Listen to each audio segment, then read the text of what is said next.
Anjaan 2014 release பண்ணோம். இப்போ மறுபடியும் ரீஎடிட் பண்ணி நாளை மறுநாள் ரிலீஸ் ஆக போகுது. உங்களுடைய அன்பும் சப்போர்ட்டும் எப்பயும் எங்களுக்கு இருக்குன்னு எங்களுக்கு தெரியும். நீங்கள் கொஞ்ச நேரத்தில் படத்தை ஸ்டார்ட் பண்ணி நீங்கள் படம் பாருங்கள். நான் பேசுகிறத விட உங்கள்கிட்ட கொஸ்டின்ஸ் இருந்துச்சுன்னா அதுக்கு பதில் சொல்லிவிட்டு நம்ம ஷோ ஸ்டார்ட் பண்ணலான்னு இருக்கேன். ப்ளீஸ்.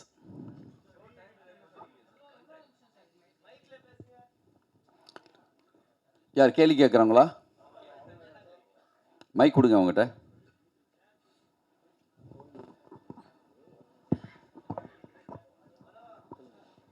சார் வணக்கம் சார். வணக்கம். வாழ்த்துக்கள். நன்றி. கவிதா அவள் ஒண்டி தான் தெரியுமா? எல்லா பெண் வாய்ஸும் கவிதா மாதிரி தான் இருக்கு. அனுபவமா மேடம் தான் பேசுறேன் சார். ரீஎடிட்னா என்ன பண்ணிருக்கீங்க, எப்படி மாத்திருக்கீங்க கொஞ்சம் அவங்ககிட்ட கொடுங்க. சார் கவிதா தான் அவங்க கேள்வி கேட்கணும்னு அதுக்காக கொடுத்தேன். வந்து எடிட் எவ்வளோ பண்ணியிருக்கேள் சார்? ரீஎடிட்னா எவ்வளோ நிமிஷம் பண்ணியிருக்கேள் அண்ட் வை? ஒரு 2 hours 36 minutes இருந்துச்சு. அதில் ஒரு 36 நிமிஷம் குறைச்சிருக்கு. 2 மணி நேரம் படம். இப்போது ஒரு படத்துடைய லென்த்து குறைச்சிட்டா மட்டுமே ஒரு படம் எப்பயுமே நல்லா வந்துடாது. நம்மளுடைய நோக்கமும் லென்த்து குறைக்கிறது மட்டும் இல்லை. நீங்கள் படம் பார்த்தா தெரியும், ஃபஸ்ட் வெர்ஷனுக்கும் இப்போக்கும் ஒரு சின்ன சேஞ்ச் பண்ணியிருக்கோம். அது நீங்கள் பார்ப்பீங்க லைட்டாக. இப்போ சூர்யா இல்லை, சூர்யா மட்டும்தான் இருக்கார் சார். படம் ரீரிலீஸ் சூர்யா சார் சம்மந்தம்லாம் என்ன சொன்னாங்க, அவங்கள்ட்ட பேசுனீங்களா? சிவகுமார் சார் அப்புறம் அம்மா அவெல்லாம் வந்து படம் பார்த்தாங்க. அவர் வந்து ஊட்டியில் இருக்காங்க சாரு. இன்னும் வந்து ஒரு படம் பார்க்கல. நான் கேட்டிருக்கேன் நாளைக்கு ஏதோ டயத்தில் பார்க்கலாமான்னு சொல்லி. சந்தர்ப்பம் அமைஞ்சால் நாளைக்கு இல்லை ரிலீஸுக்கு பிறகு பார்ப்பாங்க.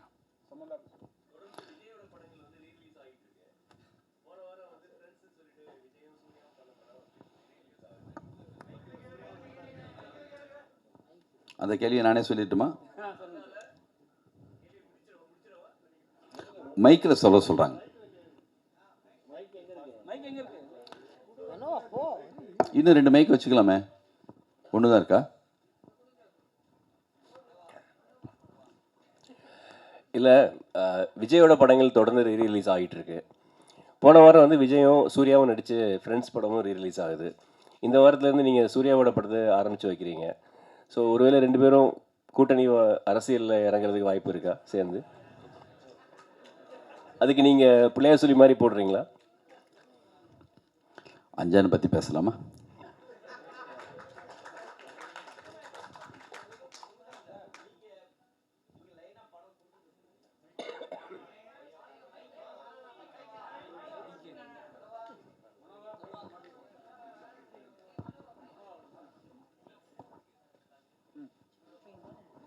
சார், நீங்களே பல படங்கள் கொடுத்துருக்கீங்க, ஹிட்டும் கொடுத்துருக்கீங்க. ஏன் இவ்வளோ கேப்பு? ஏன் இந்த படத்தை ரீரிலீஸ்க்கு வரணும்? அடுத்த புதுசாக நீங்களே இறங்கலாமே சூர்யா வச்சு. நம்ம கேப்புனா வாரியர் இப்போ தான் பண்ணோம். தெலுங்கில் பண்ணோம், தமிழில் டப் பண்ணோம். அடுத்து வந்து மகாபாரதம் பண்ணுறதுக்கான ஒரு சின்னதாக பெரிய ஒர்க்கில் இருந்தோம். அது கரெக்டாக ஆர்டிஸ்ட்டு பட்ஜெட் ரொம்ப பெருசு. 2 வருஷமாக அந்த ஒர்க்கில் இருந்தோம். அது ரொம்ப நாள் போயிட்டே இருக்குன்னு சொல்லிட்டு தான் டப்புன்னு வேறு ஒரு படம் இப்போ ஸ்டார்ட் பண்ண போகிறேன். பிப்ரவரிலேருந்து ஷூட்டிங்கு. வித்யாசாகர் பையன்தான் ஹீரோவாக பண்ணுறாங்க. அது பிப்ரவரிலேருந்து ஷூட்டிங். உங்கள் பொண்ணு ஹீரோ வருமா? ஹீரோயின்? ஏன் அதை கேட்குறீங்க? உங்கள் பொண்ணு வாய்ஸ் பயங்கரமாக இருக்குது, டப்பிங் பின்னுறாங்க. டப்பிங் பேசிகிட்டு இருக்காங்க. அவங்க விருப்பம் இருந்துச்சுன்னா எல்லா உரிமையும் உண்டு அவங்களுக்கு.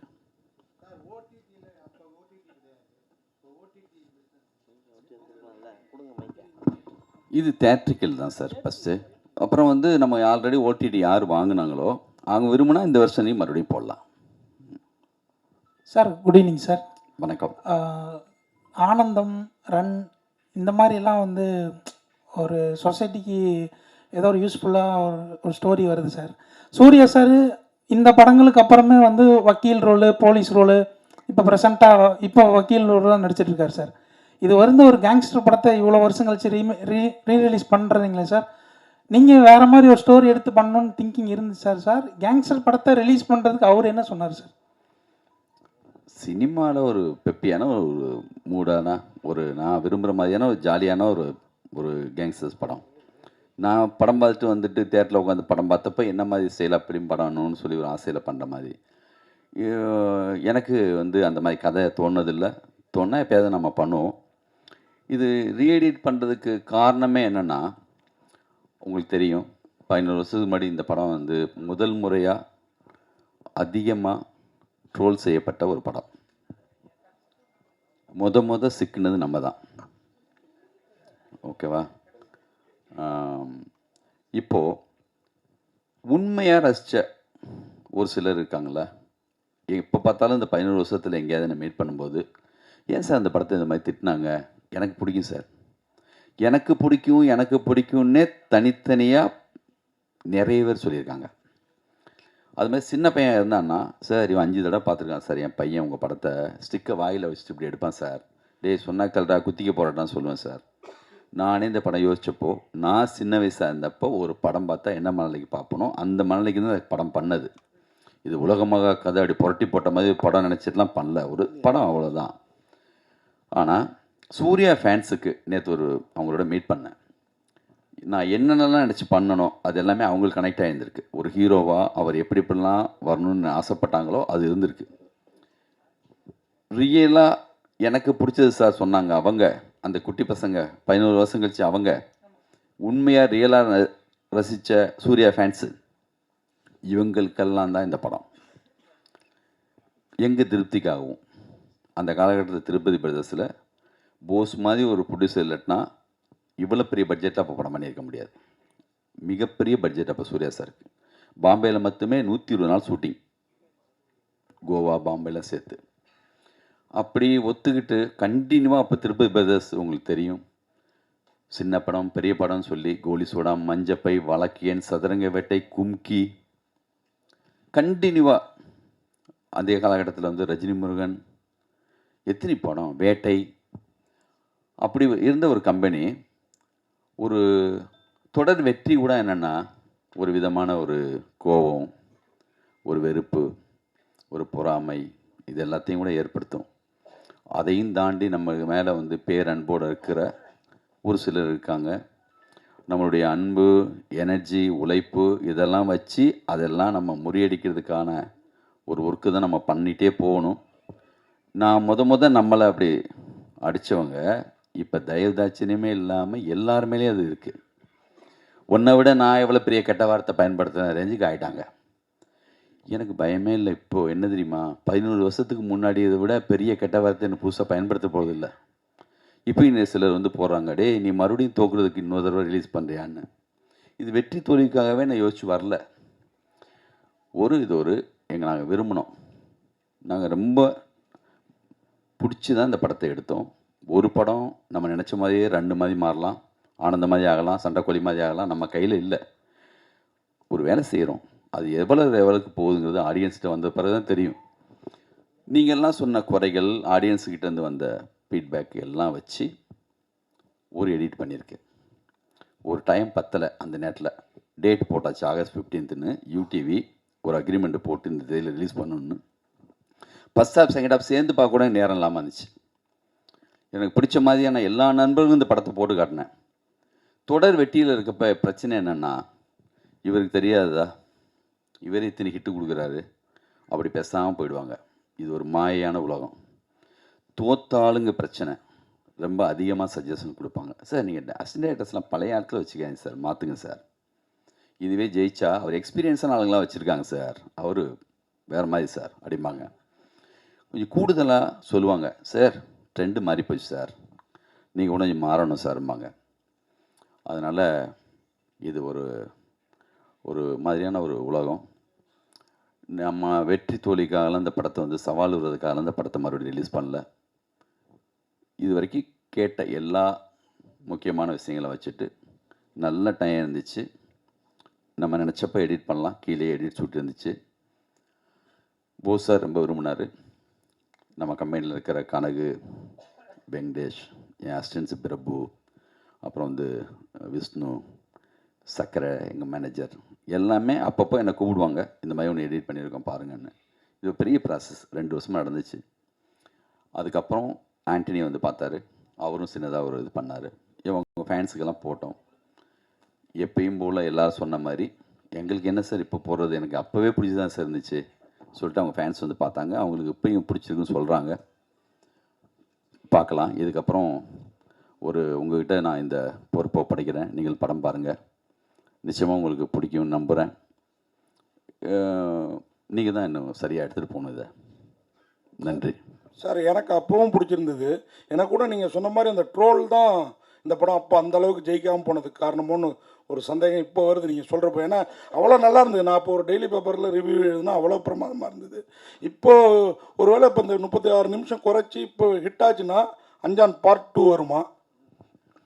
முதல்ல இது வரட்டும். அதுக்கு அதை கேட்குறேன். அதே மாதிரி ஆனந்தம், ரன், சண்டைக்கோழி இந்த படங்கள்லாம் விட்டு அஞ்சான் இப்போ ரீரிலீஸ், அதாவது எடிட் பண்ணி ரிலீஸ் பண்ணுற ரீசன் என்ன சார்? அதான் சொன்னேனே, இவ்வளோ நேரம் சொன்ன காரணம் அதுதான். உண்மையிலேயே எனக்கு பிடிச்ச படம் இது. சார் வணக்கம் சார். வணக்கம். தொடர்ந்து வந்து ரஜினி, கமல், விஜய், அஜித், சூர்யா போன்ற படங்களை வந்து சின்ன படங்கள் வீக்லி 10 படம் வருது. அந்த சூழலில் வந்து நீங்கள் தொடர்ந்து ரிலீஸ் பண்ணுறாங்க, நீங்களும் அந்த வரிசையில் பண்ணுறீங்க. இது வந்து சின்ன படங்கள் வந்து இந்த படங்களை ரிலீஸ் பண்ணுறதுனால பாதிக்கப்படாதா? இப்போ எந்த சின்ன படம் வருதுங்க? தொடர்ந்து வீக்லி 10 படங்கள் வந்துட்டு இருக்கு சார். அது சின்ன படம் பெரிய படம் ரெண்டும் வந்துட்டு தான் இருக்கும். இப்போ இல்லை, அழகி படத்தப்பே அவர் சொன்னார், ஏன் சின்ன படத்துக்கு தர மாட்டேங்கிறான் தங்கர் பச்சான். எல்லா கட்டத்தையும் இதுதான் இருக்கும். பெரிய படம் சின்ன படம் தேட்டர் வந்த பிறகு தானே. நீங்கள் பட்ஜெட்டை வச்சு சொல்கிறீங்களா? யார் முடிவு எடுக்கிறது? அதை ஃபேமிலி இப்போ அந்த டூரிஸ்ட் ஃபேமிலி வந்துச்சு, அது சின்ன படமா பெரிய படமா? அதே காலகட்டத்தில் மிகப்பெரிய படம் கூட வந்திருக்கும். வந்த பிறகு எது பெரிய படமாக மாறும்னு கண்டென்ட் வைஸாக தான் இருக்குது. அந்த கணக்கே கிடையாது. 2 தேட்டரில் போடுவாங்க, அதுக்கப்புறம் நல்லா இருக்குன்னு சொன்னால் அதுதான் பெரிய தேட்டருக்கு மாறும். கோலி சோடாவும் அதே நேரத்தில் வேறு பெரிய படமும் வந்துச்சு. கோலி சோடாவை வந்து தேட்டரே தரமாட்டிட்டாங்க. இப்போ சத்யம் தேட்டரில் சின்ன தேட்டரில் போட்டோம். ஒரு வாரம் கழிச்சு அந்த பெரிய படம் சொன்னப்பட்ட படம் சின்ன தேட்டருக்கு வந்துச்சு, நம்ம படம் பெரிய தேட்டருக்கு போச்சு. சதுரங்க வெடி கூட அப்படி தான். அதனால் வந்து என்னென்னா, சின்ன படம் பெரிய படங்கிறது தேட்டருக்கு வந்ததுக்கு பிறகு தான். ஒரு ஷோ ஒரு தேட்டரில் ஓடினா கூட அவன் தெரிஞ்சிடும், சார் அந்த படம் ஃபுல்லாக தான் சார், நம்ம தேட்டருக்கு மாற்றிக்கலாமா அப்படி மாற்றிடுவாங்க. லோக்கான ஒரு படம் மலையாளத்துலேருந்து ஒரு போஸ்ட் கூட கிடையாது, எந்த விளம்பரமும் இல்லை, யார் இருக்கா ஹீரோ. அந்த மாதிரி படங்கிறது சின்ன படம் பெரிய படம் அந்த கணக்கெல்லாம் கிடையாதுங்க எனக்கு தெரிஞ்சு. சார் இப்போ இந்த 36 நிமிஷத்தில் சூர்யா சார் போர்ஷன் அதிகம் குறைச்சிருக்கீங்களா, சமந்தா போர்ஷன் அதிகம் குறைச்சிருக்கீங்களா? அந்த கணக்கு இல்லை, படத்துடைய கண்டென்ட் வைஸாக தான் அது. நான் அந்த கணக்கில் குறைக்கல சார். இது வந்து படத்தை தாண்டி ஒரு சின்ன விஷயம் டவுட்டுக்காக தான் கேட்குறேன். சுபாஷ் சார் வந்து எலெக்ஷனில் போட்டிடுறாரு, ப்ரொடியூசர் கவுன்சில் எலெக்ஷனில் நீங்களும் போட்டிடுறீங்களா? அந்த எலெக்ஷன் வேணாம், இந்த எலெக்ஷன் வேணாம், அஞ்சான் மட்டும். லிங்குசாமி சார்,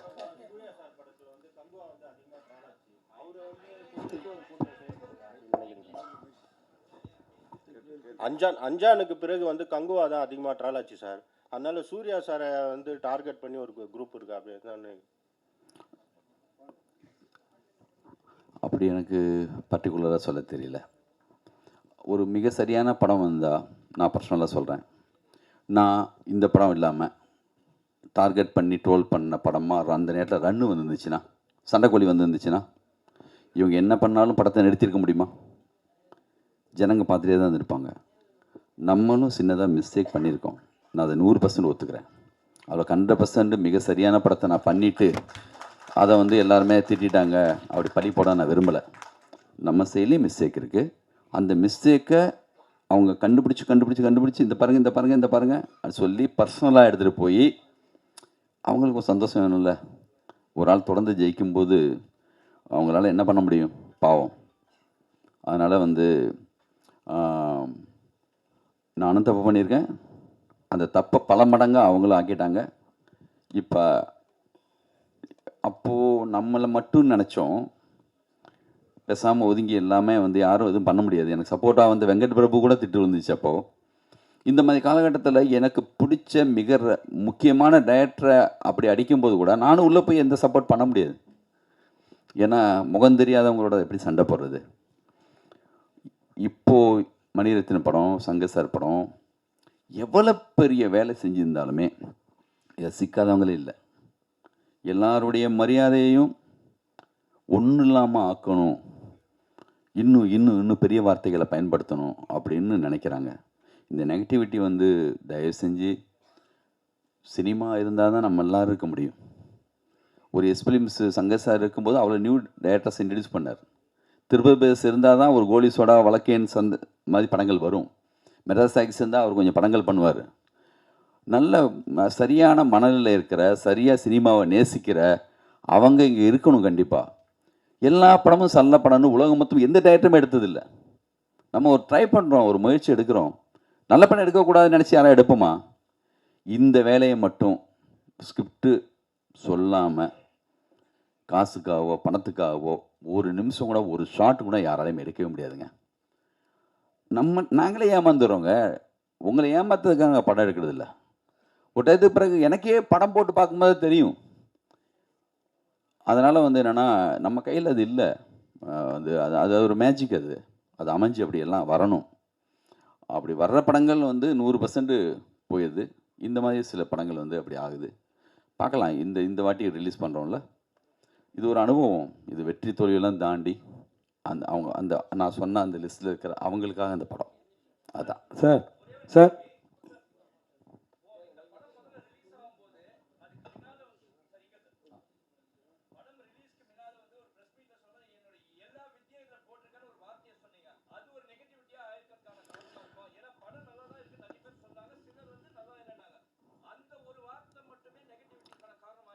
ஒரு வார்த்தையில் ஒரு படத்தையெல்லாம் காலி பண்ண முடியுமா என்ன? அது வந்து ப்ரெஸ் மீட்டு கிடையாது. சன் டிவியில் நான் கொடுத்த இன்டர்வியூ. அது இந்த படத்துக்காகவே கொடுக்கல. இந்த படம் தொடங்கிறதுக்கு முன்னாடி எந்த கதைன்னே முடிவாகலை. அப்போது ஒரு பேட்டியில் சொன்ன ஒரு வார்த்தை, அதை எடுத்து பயன்படுத்திக்கிட்டாங்க. அதை எடுத்து அவங்க வந்து யூஸ் பண்ணாங்க, அவ்வளோதான். மற்றபடி வந்து ஒரு விட்டேத்தியாக ஊர்லேருந்து வெட்ட வெளிச்சமாக யாருமே தெரியாத வந்த ஒரு ஆளுக்கு கான்ஃபிடண்ட்டாக ஒரு வார்த்தை சொல்கிறதுல என்ன தப்பு? உங்கள் பாயிண்ட் ஆஃப் ஓவர் கான்ஃபிடண்ட்டாக இருக்கலாம். எனக்கு கான்ஃபிடென்ட்டுங்க. நான் சொல்லுவேன், பேசுவேன். சாதாரணமாக சின்னதாக ஒரு பத்திரிக்கையாளனாக இருந்து வந்து இவனுக்கு என்ன முன்னாடியே வந்து ரெட் கார்பெட் ஒடிச்சு வா சினிமாவுக்குன்னு யாரை கூப்பிட்றாங்களா? இப்படி ஒன்றுமே இல்லாமல் வந்து செய்கிற எல்லாருக்குமே டி ராஜேந்தர் பேசும்போது உங்களுக்கு ஓவர் கான்ஃபிடன்ட் மாதிரி தெரியும். இங்கே எல்லா டைரக்டருக்குமே அப்படி ஒரு அது இல்லாத யாருமே வந்து கிரியேட்டராகவும் டைரக்டராகவும் இருக்கவே முடியாது. ஏன்னா எத்தனை பேர் வர்றாங்க, எவ்வளோ பேர் ஜெயிக்கிறாங்க இங்கே? ஏன் அதுக்கு முன்னாடி ரன்னு ஆனந்தெல்லாம் பண்ணலையா? சண்டைக்கோழி பண்ணலையா? சண்டைக்கோழின்னு சாதாரண ஒரு ஹீரோ வச்சு அவ்வளோ பெரிய கிட்டு கொடுக்கலையா? அது இல்லை. நம்ம பேசுகிற அந்த சொல் வந்து அந்த நேரத்துக்கு வந்து அப்படி வந்து வேறையா பயன்படுத்தப்பட்டுச்சு. பண்ணவன் யாருன்னு தெரியும், பண்ண சொன்னது யாருன்னு தெரியும்.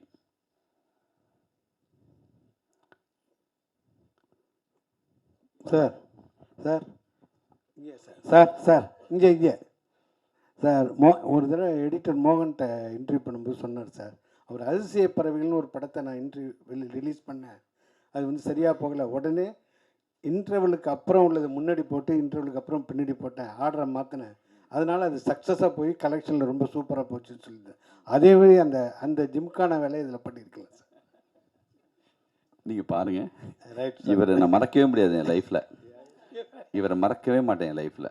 என்னுடைய முதல் விமர்சனம் ஆனந்தத்துக்கு இவர் கண்ணீர்.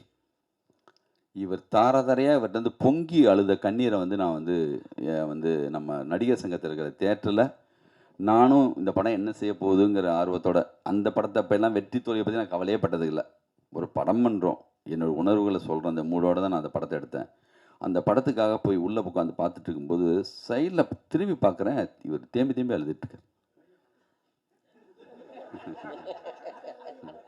இல்லை, அந்த படம் பார்த்துட்டு அழாமல் இருந்தாங்கன்னா அவங்க வந்து மனசே இல்லைன்னு அர்த்தம். மிக சரியான படத்தில் வந்து சரியான கண்ணீர் வந்து தான் தீரும். அது எனக்கு பெரிய சிம்டம்ஸ். எனக்கு இவர் அழுதது என்னங்க அப்படியா? முழுக்காவும் அப்படி சொல்லிட முடியாது.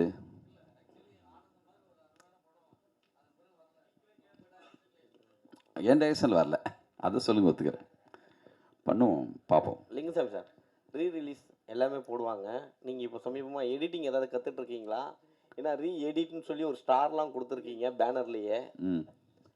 எடிட்டு நான் வந்து நம்ம வந்துங்க நம்மளுக்கு நம்மளே எல்லா வேலையும் நான் என்ன கேமராமேனா, நான் என்ன வந்து லிரிக் ரைட்டரா, நான் என்ன மியூசிக் ரைட்டரா, நான் என்ன எடிட்டரா, எல்லாமே கொஞ்சம் கொஞ்சம் தெரிஞ்சவன் தான் டைரக்டர். நம்ம கூட இருக்கிற எடிட்டர்ஸ் வச்சு தான் பண்ணியிருக்கோம். இது எடிட்டர்னு வார்த்தை ஏன் போடுறோன்னா, அது இதில் நடந்திருக்கு. நீங்கள் படம் பார்ப்பீங்க, பார்த்தது பிறகு அதை பற்றி நீங்கள் எழுதுவீங்க, பாருங்கள். லிங்குசாமி சார் எல்லாரும் என்ன சொல்கிறாங்கன்னா, லிங்குசாமி சார் வந்து பெரிய கிரியேட்டரு. ஆனந்தம் படம் அவ்வளோ பெரிய ஹிட்டு, ரன் அவ்வளோ பெரிய ஹிட்டு, அவ்வளோ பெரிய படைப்பாளி இருந்தார். அவர் தயாரிப்பாளர் ஆனனால தான் அவருடைய அந்த உழைப்பு, அவருடைய இதெல்லாம் வந்து வேறு இதுக்கு போயிட்டு நிறைய ப்ரெஷர்னால வந்து அவருடைய கிரியேட்டிவிட்டி மாறிட்டு அப்படிங்காங்க.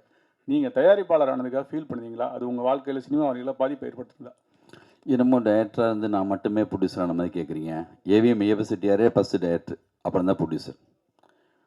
நம்ம இவர் வந்து Sridhar sir, Balachander sir, Kavithalaya, Mani Ratnam sir, Madras talkies, India மொத்தமும் உலகம் மொத்தமும் நல்ல படம் எடுக்கிற, சினிமாவை நேசிக்கிற, ரெண்டு வெவ்வேறு இல்லை, ரெண்டு ஒன்று தான். தம்பி உடையான் படைக்கு அஞ்சான். இன்றைக்கி அஞ்சான் அன்னைக்கு சொல்லணுன்னா போஸ் பற்றி தான் சொல்லணும். அவர் இருக்கார் பக்கத்துலேயே, எல்லாத்தையும் அவர் பார்த்துக்கிறாரு. அதனால் வந்து எனக்கு எந்த சிரமம் அவர் கொடுக்கறதில்ல. என்னுடைய எந்த திங்கிங்கும் அவர் தடை போடுறது கிடையாது. அவர் இருக்கிறதுனால பண்ணுறோம்.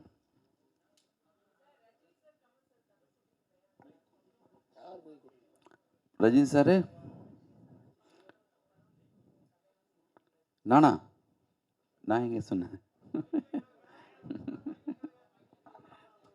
கவிதா, நீ எந்திரிச்சு நல்லா சத்தமாக கேளுங்க. சத்தமாக கேட்கல.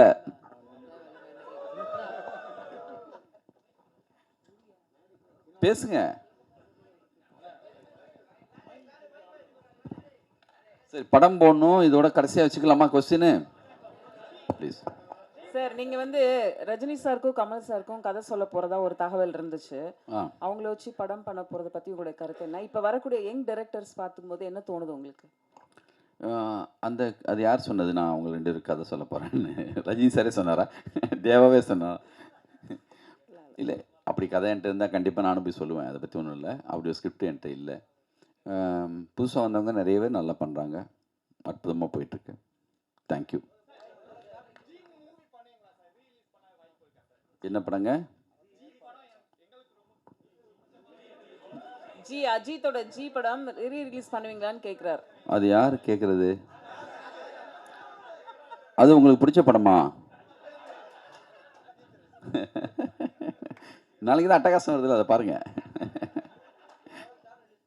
தேங்க்யூ சார், ரொம்ப நன்றி sir. Thank you thank you thank you thank you.